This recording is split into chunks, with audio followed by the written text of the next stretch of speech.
The TreeSet is a class in the Java Collections framework that implements the set interface. It uses the self-balancing red-black tree structure to store elements, and it provides a unique set of features that make it a valuable choice for certain data storage scenarios.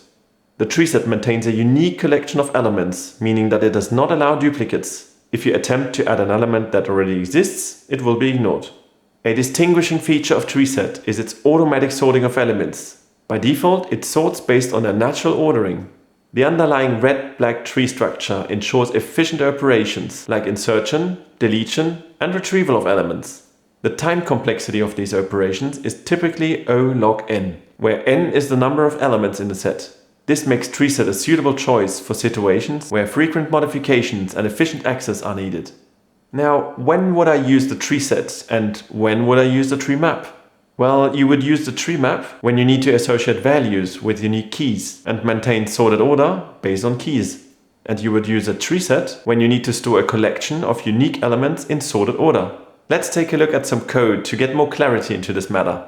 I have uploaded a code used in this video to GitHub. So if you want to check it out for yourself and at your own pace, you're happy to do so. You can find the link to the GitHub repository in the video description below. Let's first create a new instance of the TreeSet and save it in the variable names of the type TreeSet, which takes strings. Now let's add names. Let's first add Olivia, Noah, and Charlotte. And now let's add existing names. Let's add Olivia again. And now let's take a look at how to check if names exist. For this, we're going to make use of the contains method and provide the name Riley. If the TreeSet contains Riley, then we output a text, Riley is in the set. And if not, then Riley is not in the set. Now let's take a look at how this looks like in the application. Let's build and run the application. And here we can see the output. Riley is not in the set. Now let's take a look at how to print the number of unique names. This is easily done by using the size method. So let's print out the text, total names, and then the size. Let's build and run the application.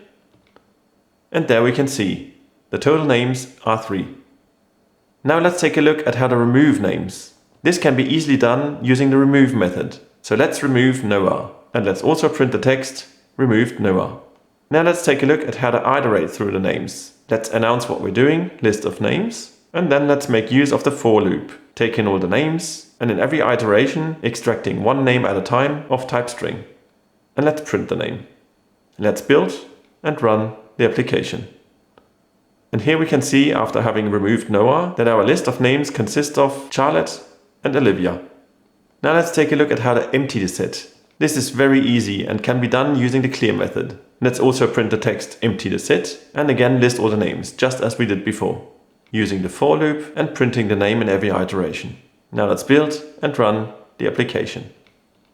And here we can see we've emptied the set and then we try to list all the names, but there are none to be listed.